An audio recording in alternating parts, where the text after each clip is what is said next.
Hello, कैसे हैं आप सब। तो आज हम अध्याय 2 बहुपद, इसका जो बेसिक इन्फॉर्मेशन है उसके बारे में जानेंगे। तो स्टार्ट करते हैं आज की क्लास हमारी। बहुपद में हम सबसे पहले चर अचर बहुपद को कैसे पहचानेंगे, बहुपद के पद, उनकी घात, व्यंजक, समीकरण, ये जो छोटी छोटी टर्म परिभाषा है इनको समझेंगे। तो स्टार्ट करते हैं आज की क्लास। सबसे पहले हम देखेंगे चर क्या होता है। जिसका मान ज़रूरत या आवश्यकता के अनुसार बदलता रहता है उससे हम चर कहते हैं। अर्थात किसी अंक का मान उसकी ज़रूरत के हिसाब से बदलता रहता है, वह चर कहलाता है। चर को किसी भी अक्षर से प्रदर्शित किया जा सकता है, एक्स वाई जेड या ए बी सी आदि से। हम चर को X Y Z A B C आदि से प्रदर्शित कर सकते हैं, क्योंकि किसी सवाल में हम x का मान 5 लेंगे, किसी में 4, ऐसे इनका मान बदलता रहता है। तो वही ज़रूरत और जिससे आवश्यकता होगी उसके अनुसार हम इनको बदलते रहते हैं।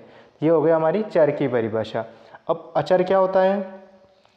अचर संख्या उसे कहते हैं जिसका मान कभी भी बदला नहीं जा सकता। अर्थात ऐसी राशि जिसका मान हम बदल नहीं सकते वह अचर राशि कहलाती है।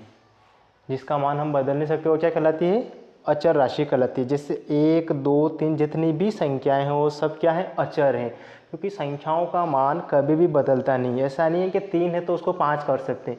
जो संख्याओं का जो अंक का जो मान होगा वो वही रहेगा, तो वो क्या कहलाएगा, अचर। अचर वह राशि होती है जिसका मान कभी भी नहीं बदला जा सकता। अब आते हैं कि हम बहुपद जो बनता है उसको कैसे पहचानेंगे। देखेंगे हम बहुपद को कैसे पहचानना है। जैसे ये बहुपद दिया है 2x² + 4x + 5, ये यहाँ क्या होगा, 2 क्या है, अचर, इधर 4 क्या है, अचर, 5 क्या है, अचर, लेकिन इनके गुणा में क्या है, x क्या रहेगा, चर, x² चर। तो प्रत्येक चर की घात, चर क्या है, x पूर्ण संख्या होती है तब वह बहुपद कहलाता है।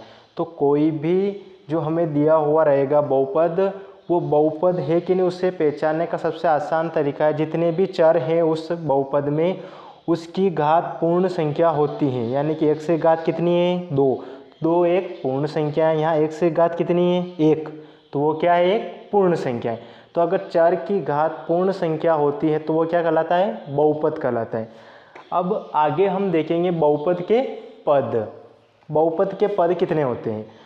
बहुपद जो होता है जैसे कि 3x है तो ये क्या होगा, एक पद वाला। इधर 3x + 4 कितने पद हो गए, द्विपद। तो बहुपद को हम प्लस और माइनस लगा के लिखते हैं। जैसे 4x² यहाँ +3x + 4, ये कितने पद हो गए, 1, 2 और 3, तो ये त्रिपद हो गया, ये वाला द्विपद और ये एक पद। अब आपको ये बहुपद है कि नहीं है, तो इसमें देखो x से घात 2 यानी पूर्ण संख्या, इसमें भी x से घात 1 पूर्ण संख्या, इसमें x से घात 1 पूर्ण संख्या और इसमें भी x से घात 1 है, तो वो पूर्ण संख्या है। तो ये क्या हो गया, बहुपद हो गया। बहुपद के कितने पद होते हैं, एक पद, द्विपद और त्रिपद। अब हम देखें किसी बहुपद की घात, कि बहुपद की घात कैसे पहचानी जा सकती है। यहाँ पे मान लीजिए हमें दिया हुआ है 7x² + 4x + 3 और हमें पूछा कि इस बहुपद की घात कितनी है। सबसे पहले हम देखेंगे बहुपद है कि नहीं है। तो हमने देखा है जो चर राशि है x की घात कितनी है, 2 यानी पूर्ण संख्या, इधर x की एक घात पूर्ण संख्या, तो हम देख लेंगे बहुपद है। अब किसी भी बहुपद की सबसे बड़ी घात ही उस बहुपद की घात होगी। अगर हमने देख लिया बहुपद है और हमें पूछा कि ये बहुपद की घात कितनी है, तो उस बहुपद की जो सबसे बड़ी घात होगी वही उस बहुपद की घात कहलाएगी। इसमें सबसे बड़ी घात कौन सी है, x से घात 2 है, यहाँ 1 है, सबसे बड़ी घात कितनी है, 2, तो इस बहुपद की घात कितनी होगी, 2। यहाँ तक आ गया समझ में। अब हम डेफिनेशन देखेंगे बहुपद का गुणांक, कि बहुपद का गुणांक कैसे निकालते हैं। तो आइए हम बहुपद के गुणांक के बारे में पढ़ेंगे। अब बहुपद का गुणांक कैसे पढ़ेंगे, चर संख्या का गुणांक ही बहुपद का गुणांक होता है। जैसे यहाँ पे दिया हुआ है x से घात 0, इसका गुणांक कितना होगा, 1। बहुपद का गुणांक क्या हो, जो चर संख्या होती है उसका गुणांक। जैसे यहाँ लिखा हुआ कोई समीकरण लिखी 4x² + 2x + 4, ये लिखा हुआ है, और यहाँ पे हमें पूछा कि x का गुणांक कितना है, तो इस चर संख्या का गुणांक कितना है 2, तो x का गुणांक कितना आएगा 2।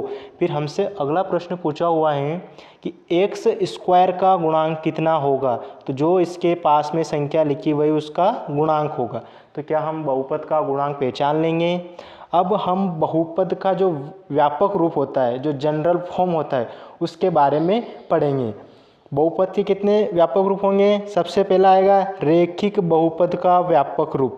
रेखिक बहुपद किसे कहते हैं। रेखिक बहुपद वो होगा जिसमें इस चर की घात कितनी होगी 1, तो ax प्लस बी, एक्स की घात कितनी है 1, तो यह रेखिक बहुपद का व्यापक रूप कहलाएगा। क्या कहलाएगा ax प्लस बी। अगला जो बनेगा हमारा द्विघात बहुपद का व्यापक रूप क्या होगा, तो ax square plus B X plus C, ये क्या होगा द्विघात बहुपद का व्यापक रूप। यहाँ x की घात कितनी है 2।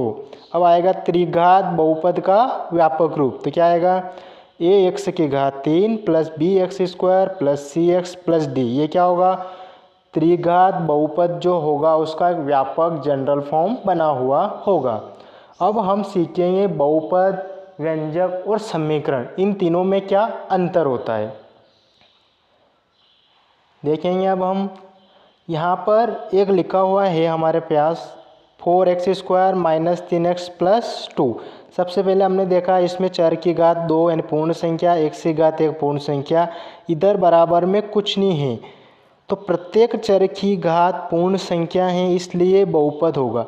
यहाँ पे हमने देख लिया x की घात 2, x की घात 1, यानी प्रत्येक जो चर दिया हुआ है उसकी घात एक पूर्ण संख्या है इसलिए क्या होगा बहुपद होगा। अब अगर यही बहुपद लिखा हुआ है और इसके बराबर में 0 आ गया, क्या आ गया बराबर में 0, तो फिर ये क्या होगा द्विघात समीकरण होगी। समीकरण आप पहचान लोगे, समीकरण में उसके बराबर 0 दिया हुआ है तो वो समीकरण कहलाएगा।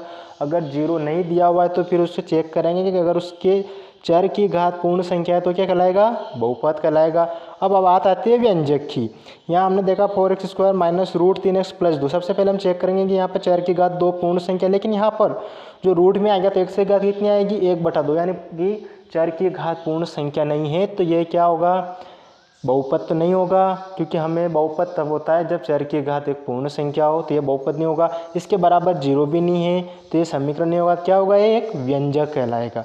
अब यहाँ से एक बात समझना कि प्रत्येक बहुपद एक व्यंजक होता है, समझ रहे हो आप। प्रत्येक बहुपद यानी ये एक बहुपद है, बहुपद के साथ एक व्यंजक भी कहलाता है, किंतु प्रत्येक व्यंजक है वो बहुपद नहीं होगा। जैसे ये व्यंजक है तो हम इसे बहुपद नहीं बोल सकते, लेकिन जो बहुपद होगा जितने भी बहुपद बनेंगे वो सारे व्यंजक भी कहलाएंगे, लेकिन जो व्यंजक होगा वो बहुपद नहीं कहलाएगा। तो ये छोटी छोटी परिभाषाएं थी जो हमने देखी थी बहुपद चैप्टर में। अब थोड़ा सा मैं आपको ग्राफ के बारे में बता देता हूँ कि ग्राफ कैसे बनता है। इसमें देखते हैं हम ग्राफ के बारे में।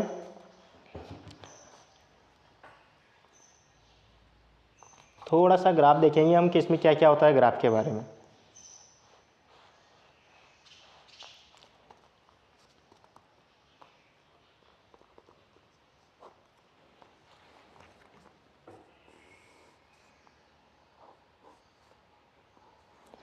एक्स और वाई अक्ष, ये आप पिछली कक्षा में सीख चुके होंगे कि हम दो अक्ष दिए होते हैं। ये वाला एक्स अक्ष होगा एक्स एक्स डैश, ये वाला वाई और वाई डैश। यहाँ पे मूल बिंदु होते हैं 0,0। अब जब यहाँ से कोई भी एक सरल रेखा ऐसे काटती है, ये वाली क्या हो गई एक सरल रेखा, तो अब ऐसी अगर सरल रेखा इससे काटती है तो ये क्या होगा ग्राफ को काटा हुआ रहेगा।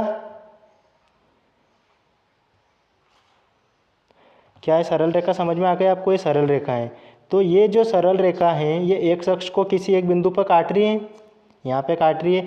तो जो हमें अगली जो प्रश्नावली रहेगी उसमें हमें शून्यक पूछेंगे। शून्यक हम वैसे ही बताएंगे कि अगर वो एक्स वाले बहुपद में पूछेगा तो हम एक्स को वह रेखा कहाँ काटती है, अगर एक बिंदु पे काटती है तो उसका एक शून्यक कहलाएगा। ऐसे अगर दूसरी देखें हम,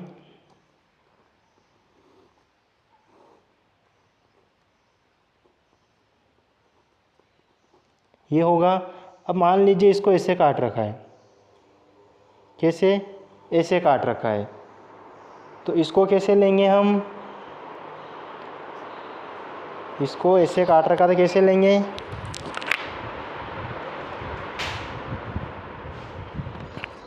यहाँ पे क्या हमें यह एक वक्र जैसा बना हुआ दिख रहा है कि एक वक्र है, तो ये जो होता है ये क्या कहलाता है, एक वक्र कहलाता है।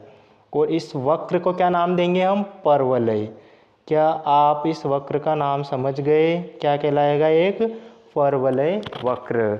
तो ये हमें x, अगर जो y बराबर px दिया हुआ बहुपद रहेगा तो हम x पे चेक करेंगे कहाँ पे काट रहा है, तो एक बिंदु यहाँ काट रहा है, एक बिंदु यहाँ काट रहा, तो इसके दो शून्यक होंगे। किसी के दिमाग में आ रहा होगा, अगर यही ऊपर की तरफ वक्र हो तो ये वाला ऐसा है x y, और अगर ये ऐसे काटे हुए हैं ये वाला, तो ये भी क्या कहलाएगा, परवलय। क्या कहलाएगा, ये एक परवलय कहलाएगा। ठीक है, ये वक्र भी परवलय, ये भी परवलय, ये भी x अक्ष को दो बिंदु पर काट रहा, कितने शून्यक होंगे, दो। क्या आप ग्राफ के बारे में थोड़ा समझ गए। शून्य के बारे में हम आगे और पढ़ेंगे, इससे पहले प्रश्नावली 2.1 का जो प्रश्न है वो थोड़ा सा हम देख लेते हैं। क्या है प्रश्न, पढ़िए प्रश्नावली 2.1 का। किसी बहुपद px के लिए y बराबर px का ग्राफ नीचे आकृति में दिया है।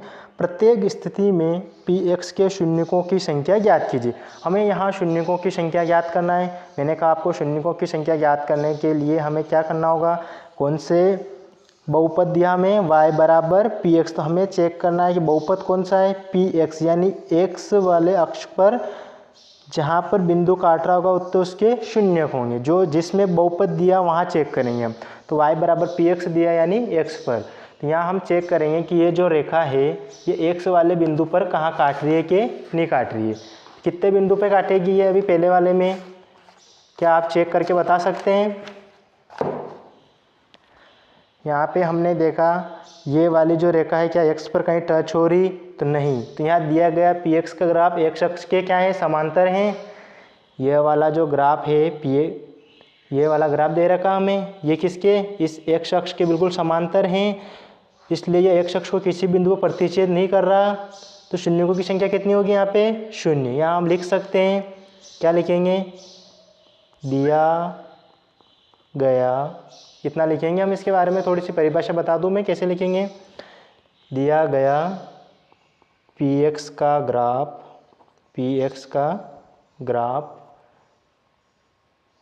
x अक्ष के समांतर हैं। क्या x अक्ष के समांतर हैं, दिख रहा हमें, ये वाला ही रेखा इस x अक्ष के समांतर हैं, इसलिए यह x अक्ष को किसी भी बिंदु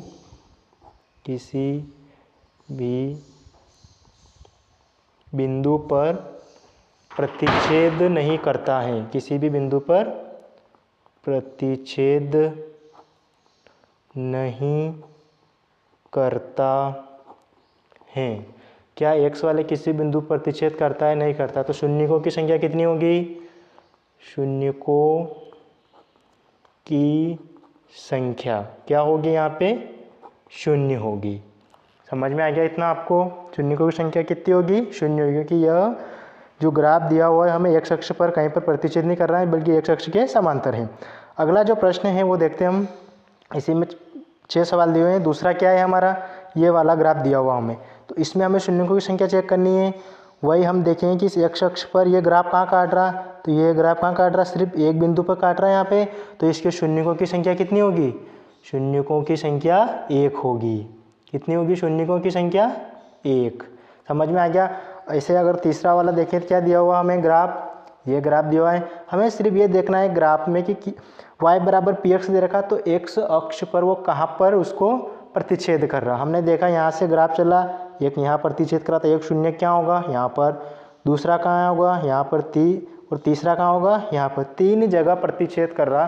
तो इसमें शून्यकों की संख्या कितनी होगी, 3 होगी। ठीक है, समझ में आ गया। अब ये वाला ग्राफ देखते हैं। ये ग्राफ x अक्ष पर कहाँ प्रतिच्छेद कर रहा है, एक बार यहाँ कर रहा, एक शून्य घेरा, एक घेरा, तो इसमें शून्यकों की संख्या कितनी होगी, क्या शून्यकों की संख्या निकाल लोगे, कितनी होगी, 2 होगी। बाकी 2 सवाल आप करेंगे इसी का, ये प्रश्न वाले में एक ही सवाल था। तो कैसी रही क्लास हमें बताएं और प्लीज़ चैनल को लाइक और सब्सक्राइब ज़रूर करें। Thank you.